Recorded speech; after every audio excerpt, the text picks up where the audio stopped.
Ассаламу алейкум, ардактуу көрөрмандар. Бул Иман сабактары көрсөтүүсү. Студияда мен Зарема Жейналиева, Кыргызстан Ислам университетинин мугалими Олжобай Алимбеков агайыбыз студиябыздын коногу. Бүгүн биз исламдык каржылоо деген эмне, негизги принциптери жана уруксат берилген инструменттер жөнүндө сүйлөшөбүз. Ассаламу алейкум, студиябызга кош келдиңиз. Алейкум ассалам, рахматуллахи ва баракатуху. Аллахым разы болсун.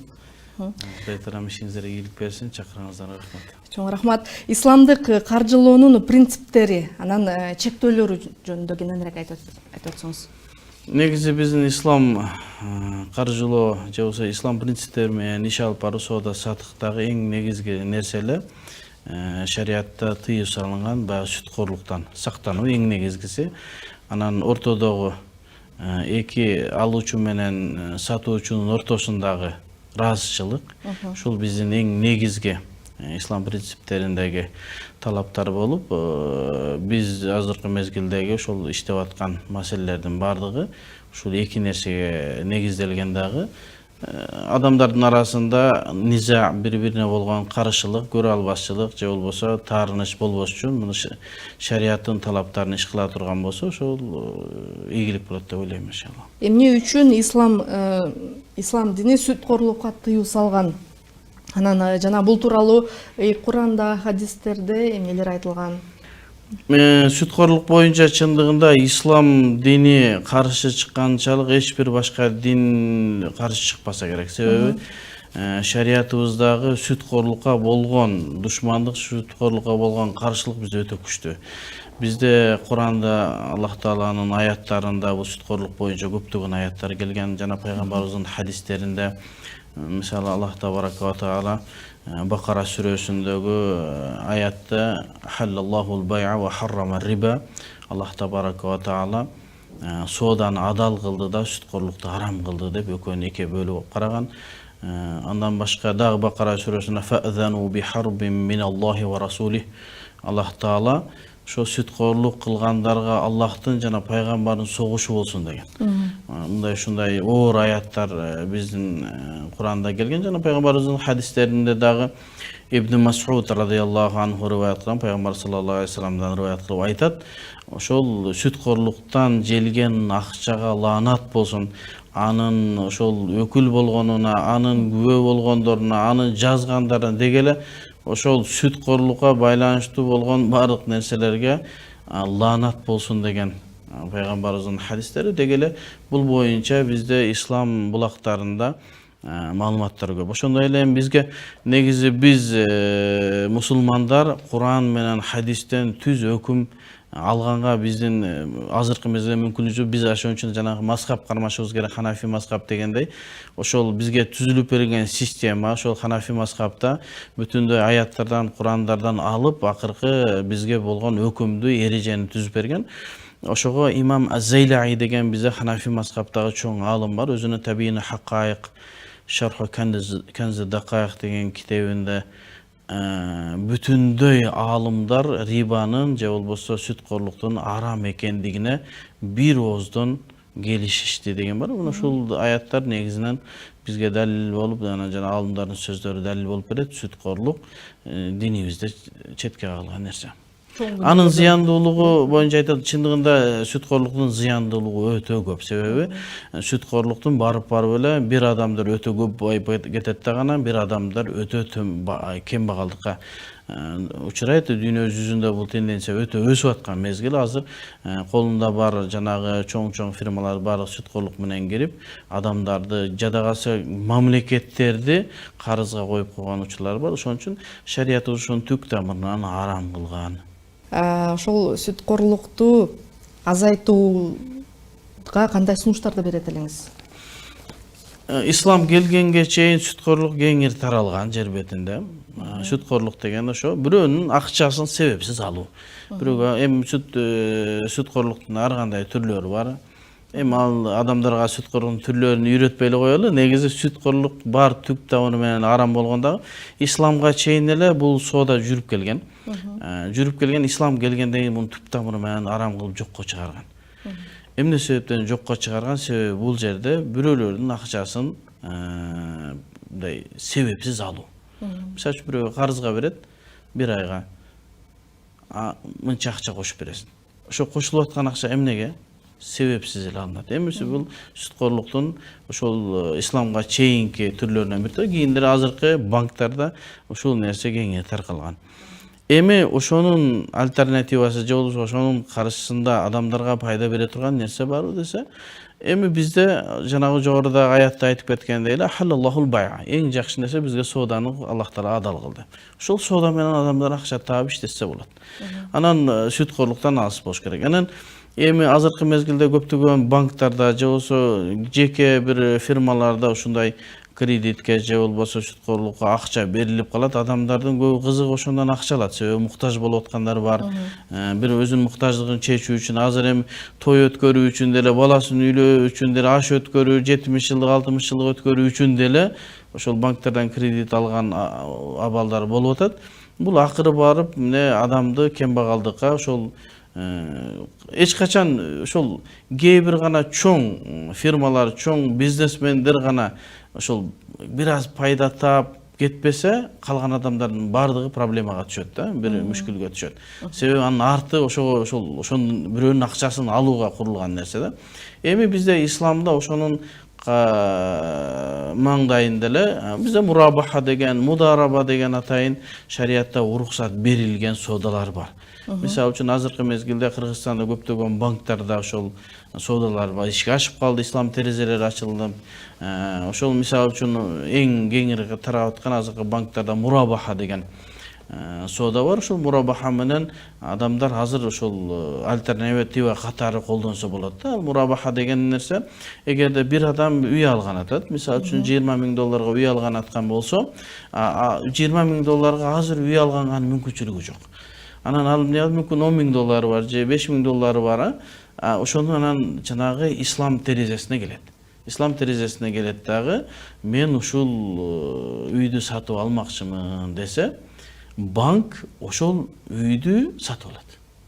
$20,000 сатып алат дагы, ошол жанагы үйдүн ээси менен банк өзүнчө келишим кылат дагы, үйдү сатып алат.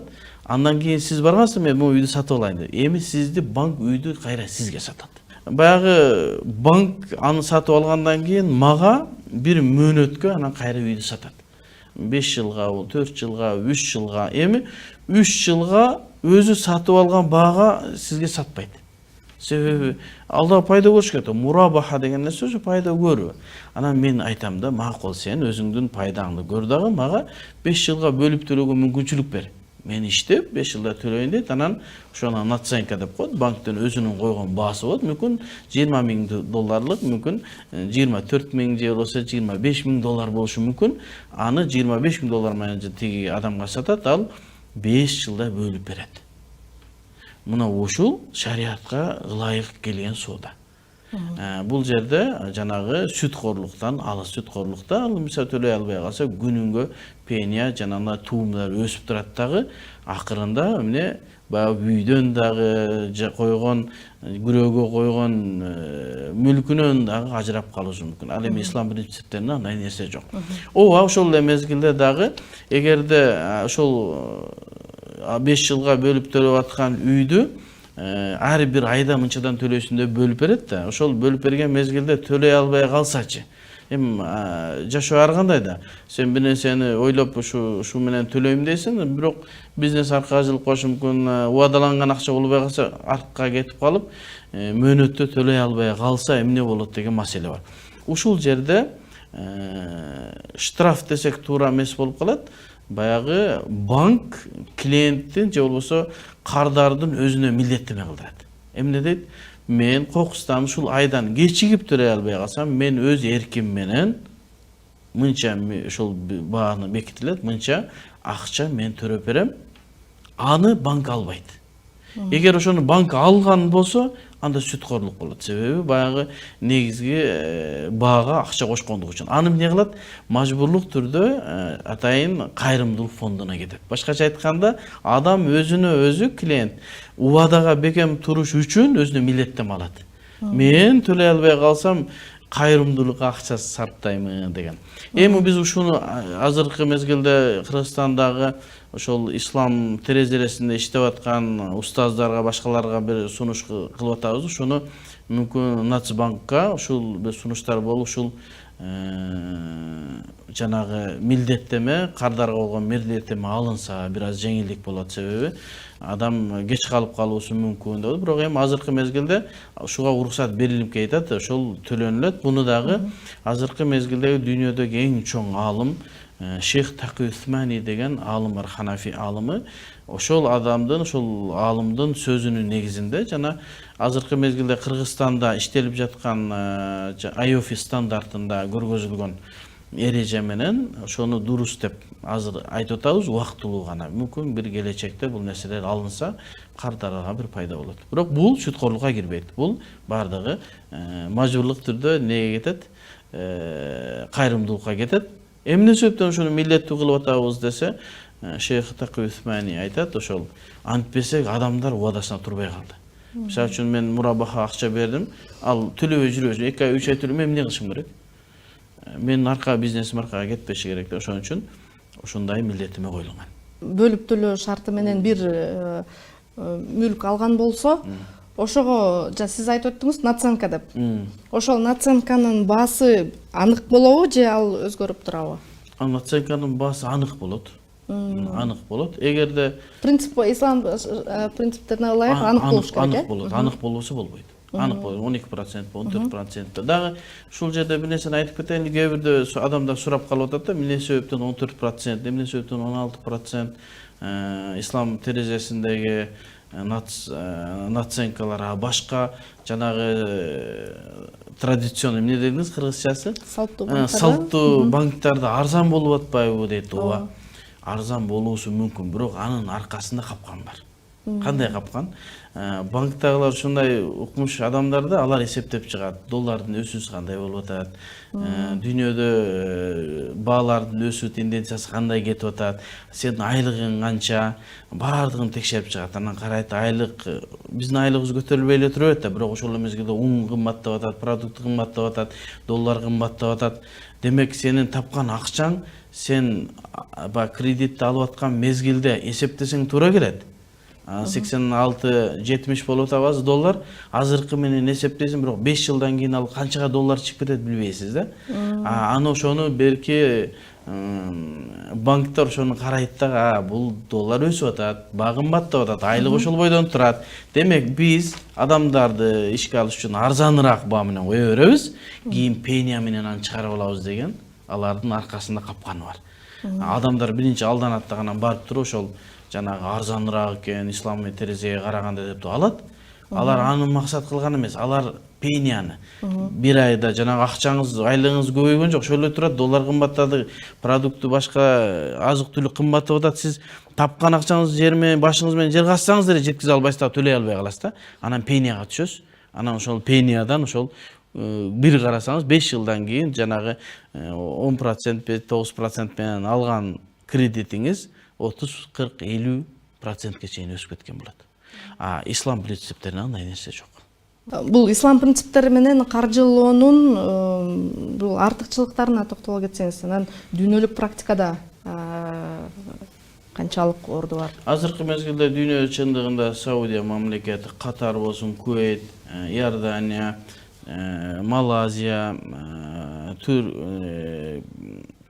Пакистан, азыр ушулар ислам принциптери менен чоң банктарда иш алып барып ийгиликтүү болуп атат. Себеби адамдарга пайдасы келип аткандыгын бул бардыгы эле көрүп атышат. Азыркы көпчүлүк адамдар ошол мурдагы жанагы салттуу банктардан албастан азыр бул жака өтүп башташты. Көпчүлүгүндө. Эми азыр Кыргызстанда дагы биз бул ишин жаңы баштап атат банктарыбыз. Эми ошол банктарда бул кичине убакыт керек. Себеби адамдардын аны көнүүсү керек, ага ишенүүсү керек. Ал үчүн ошол банкта иштеп аткан ислам советтегилер, башкалар мүмкүн болушунча адамдарга бир жеңилдикке жолдорун карашы керек. Анан келечекте бул ислам принциптери менен иштеген соодалар, мурабаха болсун, мудараба болсун, ижара болсун, ижара мутахия бит тамлик болсун, башкалардын баардыгы келечекте бул өзүнүн ордун табат. Бирок азыркы мезгилде Кыргызстан эми жаңы тамтуң баскан баладай бул ишти алып кетип атканга адамдарда болгон бир аз ишенич, кээ бир адамдар сурап атат, тиги салттуу банктар менен силердин айырмаңар деле жок экен го. Кээ бир сага бир кээ бирки мындай майда маселелер бар да, сыртынан караганда сизге жеңилдей көрүнгөн болушу мүмкүн, бирок аны аныктап тактап чыкканда жок, ислам банкы адамдарга зулум кылбаган, абалдай ислам принциптери, адилеттүүлүккө неме кылынат. Ошого кээ бир адамдар жана чочубастан ошондон алса, иншалла мен ойлойт элем, адамдар жана карызга батпайт эле. Жогору жакта айтып кеттик да, ошол салттуу банктар аркылуу берилген кредиттер менен канчадан мамлекеттер карызга батып калды. Түп көрүгүндө ошол бирөөлөрдү көз каранды кылуунун бирден бир жолу ошого өзүбүздүн ислам принциптерине өтсөк, иншалла жакшы болот.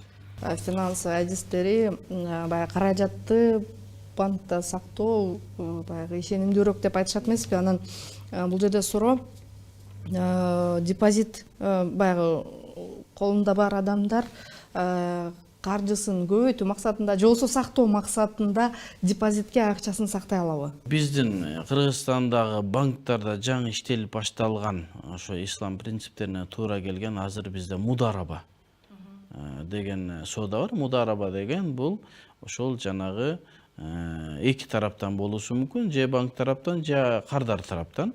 Мударабанын сүрөтүн айта турган болсок, ал кандай болот? Акча бир тараптан болот, жумуш экинчи тараптан болот.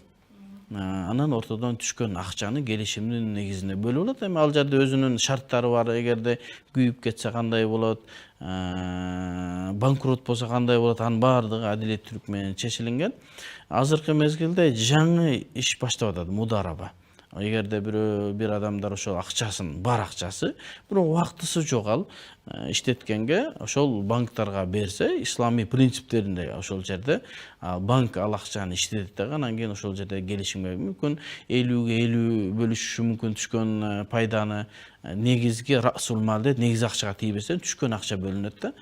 Же болбосо 60-40 чыгаша дагы бекиге бөлүнөт экен да. Ошону каралынат. Чыгаша дегенде кандай чыгаша? Мисалы, жоготуулар кандай жок? Амрун самауин деген бизде эреже бар да, мисалы үчүн кокустуктан болгон мисалы үчүн товар келет, күйүп кетти машина, же болбосо бир эгин экти, жамгыр жаады, андай боло турган болсо эки тарап тең бирдей күйүшү керек болот. Ал эми кээ бирки жана иш кылуучу, акча берүүчү бир тарап, иш кылуучу тараптын баягы бизнести жакшы билбегендиктен бир өзү алешемдикке жол берген болсо, аны өзү мойнуна алат. Мисалы, жайында кышкы кийимдерди алып келип сатып аткан болсо, мисалы, же болбосо бир жерден товар сатып алганда мөөнөтү өтүп кеткен товар сатып алса, андай мезгилде иш аткаруучу адам мойнунат. Анын баардыгы ошол мудараба келишиминде эмне кылынган, так даана жазылган.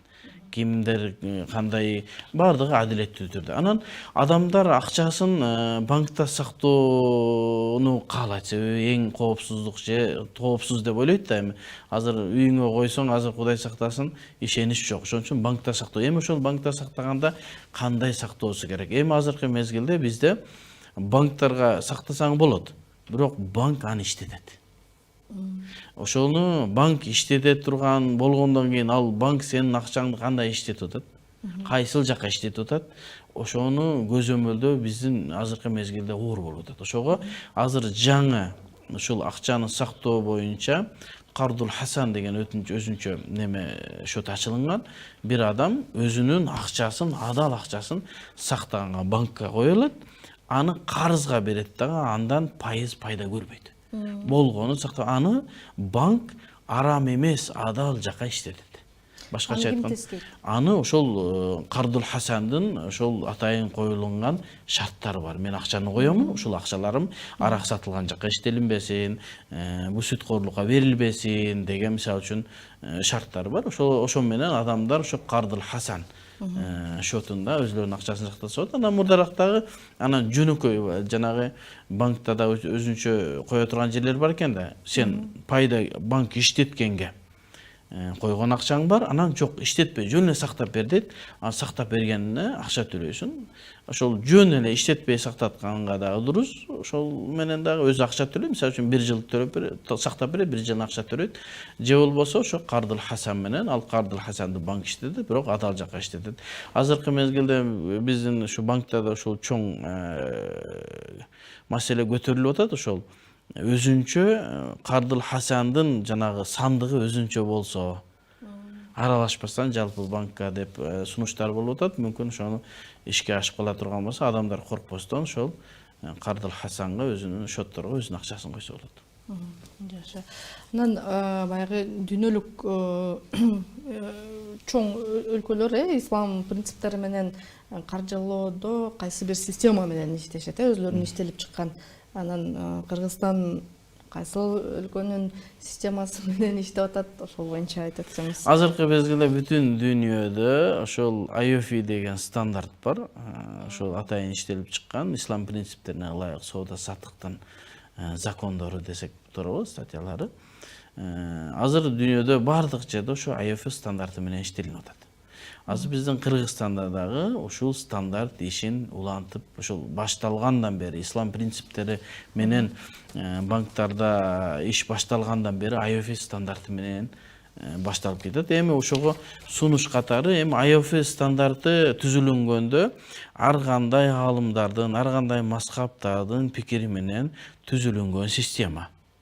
Эми биздин Кыргызстанда Ханафи мазхабы болгондон кийин биз ошол Ханафи мазхабка ылайык иш алып барганыбыз жакшы болот. Биз мисалы орозодо Ханафи мазхаб менен, намазда, башка маселелердин зекетте бардыгын Ханафи мазхаб менен иш алып баргандай, демек Кыргызстандагы ислам принциптери менен алып барылган соода сатыктарда Ханафи мазхабтын негизинде жүргүзүш керек. Кыргызстанда ошол бүтүндөй банктарда ошол ислам принциптери иштеп атат. Ал жерде ошол IOFI стандарты менен иштеп атат. Демек ошону расмийлештиришибиз керек. Бул сунушта ошону алымдар кеңешине алып келип, алымдар кеңешинде ошол биздеги Кыргызстандагы ислам принциптери менен иштеген банктар IOFI стандарты менен иштегенге уруксат деген экели кагазын бериши керек. Ошону ар бир банк өзүнүн кеңсесине илип алса, эртең бизге адамдар сурап келиши мүмкүн, кардарлар сурап келиши мүмкүн. Кээ бир соодаларды көрдүк го. Жанагы адамдар акчасын бергенде ала албай калган учурлар болду да. Эртең банктарга ошол мурабаха, мудараба менен кылгандар эртең да келиши мүмкүн да. Келип силер ислам принциптери менен иш алып барып атасыңар кана деп банкка барбайт, алар каяка барат? Муфтиятка барышы мүмкүн да. Ошого алымдар кеңеши ушуну колго алып, ошол азыркы мезгилде иштеп аткан IOFI стандартын колдон өткөрүп бериши керек. Биз ушул IOFI стандартын тааныйбыз, Кыргызстандагы банктар ушу менен иштесин деген. Андан кийин бизде коркпостон алымдар кеңеши чечип бергенден иштесек дурус болот. Бирок экинчи сунуш, биз эмне себептен өзүбүздүн ошол азыр бизде Кыргызстандагы банктарда 2-3 эле соода иш болуп атат. Азыр мудараба, мурабаха, мудараба, анан ижара мутахия бит тамлик, анан ушу 3-4 гана соода азыр эми ишин баштап атат. Демек, ушул 3-4 сооданы Ханафи мазхабка ылайык кылып, IOFI стандартынын немеси менен баягы жолу немесин окшотуп, өзүбүз түзүп чыгышыбыз керек. Мен ошону Назбанкка барган кеңешүүдө да мен өзүмө сунуш кылдым. Мисалы үчүн ошону бир мага мүмкүнчүлүк берди. 6 айбы, 8 айбы мен өзүмдүн командам менен ушул 4 соода боюнча Ханафи мазхабка арабча, кыргызча, орусча кылып даярдап бергенге бизде мүмкүнчүлүгүбүз бар. Анан IOFI стандартын колдонмо катары иштетип, баягы негизги булак эмес, колдонмо катары иштетилип, ушундай кылсак деген жакшы. Мисалы бүгүнкү бар ошол стандартта туура келбей карама-каршылык жараткан маселелерге мисал катары айтып өтсөңүз да. Эми ар бир немеде эле ошого кептелип атабыз негизи. Мисалы ошолордун бирөөсү эле ушул жанагы мурабахадагы адам кечиккенде төлөгөн айып пул. Бул ошол туура келбейт. Мисалы үчүн ушуну жапсак жакшы болот. Анан экинчиси, мисалы бирөө күрөөгө үйүн коет да. Анан анын документин алып, дагы бир нерсе кылып, кайра күрөөгө коюлган нерсени алып кечкирип келип кала турган болсо, ага дагы айып пул коюлган, мына ушул нерселерди жок кылынса. Анан арбун деген маселе бар бизде. Арбун деген нерсе загаток деп коебу, жанагы баа башы. Соода болуп атканда баа башы берет, акча берет, анан айнып кетет кардар. Айнып кеткенден кийин банк ал акчаны кайтарып бербейт. Эми ошону биз азыр иштеп маска боюнча кайтарып бериш керек. Анан ошону биз изилдеп бир неме кылдык. Эгерде ханафи маскапка туура келдиргенге аракет кылдык да, эгерде соода толук боло турган болсо, мен сага саттым, мен алдым деп туруп, андан кийин баа башы берген болсо, анда соода толук болгондугу үчүн аны кайтарып бербесе болбойт.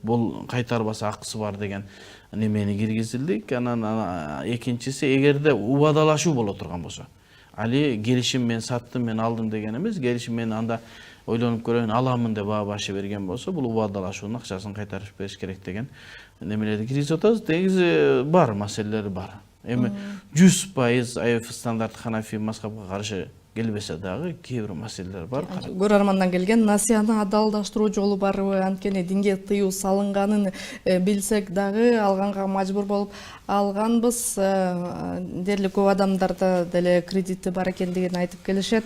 Мунун күнөөсүнөн кантип кутулам? Эми ошол башында билбестен алып алган болсо, же билип туруп деле зарылчылыктан улам ошондой алып алган болсо, эми мусулмандар өзүнүн шарттарына турушу керек. Эми аны төлөп берүү милдет. Алып алгандан кийин шариятыбызда арам экен, мен төлөбөйм дей албайсыз. Себеби ал жерге сиз кол койгонсуз, милдетте мен алгансыз. Эми ошону төлөп берүүсү милдеттүү болот дагы. Төлөп бергенден кийин ошо тооба кылат. Ошол билген мезгилинде мен тооба кылып, мен ушуну Кудай Тааладан кечирим сураймын, тооба кыламын, ушундай туура эмес жолго барган экенмин, экинчи бул жолго кайтпайм деп, тообанын шарттарын аткарат дагы, ошону кутулат, төлөп бериши керек. Андан кийин кайра бул жолго кайтпашы керек. Анан эми азыр айттык, ошол анын немесинде мурабаха деген азыр соода ислам принциптерине ылайык болуп атат. Ошого жакын эле, адал. Анан кээ биркилер айтып атат, мага бир суроо берип калды да. Эмне себептен ислам принциптерине болгон проценттери көрөп калды, аны бир аз айтып өтүп кеттим. Тияк арзаныраак. Мен айттым, арзан, анан оңой да эмес маселе. Маселе арам, адалда. Мисалы, бир адам эртеден кечке чейин кетмен чаап 1000 сом акча табышы мүмкүн. Кыйынчылык менен, бирок бул адал акча да. Себеби ал пешене тери менен табылган акча. Бирөө бир оюн автоматына кирип 3 мүнөттө 1000 сом, 5000 сом утуп алышы мүмкүн. Бул жеңил, бирок арам. Бизде исламда биз адал тамак жегенге буйрулганбыз. Оңой, жеңилине эмес, адал. Кандай болсо дагы биз адал тамак жешибиз керек. Анан ошого бул жак арзан экен, бул жак жеңил экен деп эмес, кайсыл жак адал экен деген жолго кайтсак, иншалла элибизге, жерибизге тынчтык, береке болот иншалла. Кээ бирөө айтат экен да, баягы мусулман эмес өлкөлөрдөн кредит алса бул күнөө эмес депчи? Эми биздин ханафи мазхабта ушундай маселе бар. Ахлул харб дейт. Биз мусулмандар менен капырлар согушуп аткан мамлекет менен ошолордун ортосунда сүткорлук жок деген маселе бар. Эми бул маселе мындан 10 кылым же 8-9 кылым, азыр 14-кылым, 15-кылым болуп атса, о 5-6, 7 же Абу Ханифанын мезгилинде айтылган маселе. Ал мезгилде мусулман мамлекети, анан капыр мамлекет болгон. Ошол мезгилде Ахлул харб деген нерсе мусулмандар менен согушуп аткан тарапка $1 $2 сатсаңыз болот, же болбосо 1 дирхамды 2 дирхамга сатса болот, же болбосо 1 килограмм буудайды 2 килограмм буудайга сатса болот деген маселе айтылган.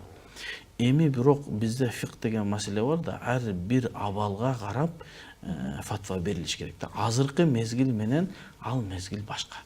Азыркы кээ бир устаздарыбыз ошол ханафи мазхабтагы ошол капыр менен мусулмандын ортосунда сүткорлук жок деген жанагы текстти окуп алып азыр дагы жок деп Россиядан же Америкадан сүткорлукка акча алса болот, кредитке акча алса болот деп айтылып жүргөндөр бар. Жок, бул туура эмес деп айтат элек. Кene бүгүнкү күндө альтернатива бар экен да. Альтернатива дагы бар, анан бул шариятта уруксат бербейт. Себеби аль-фатва ятагайяру битагайюриз заман вал макан деген эреже бар да.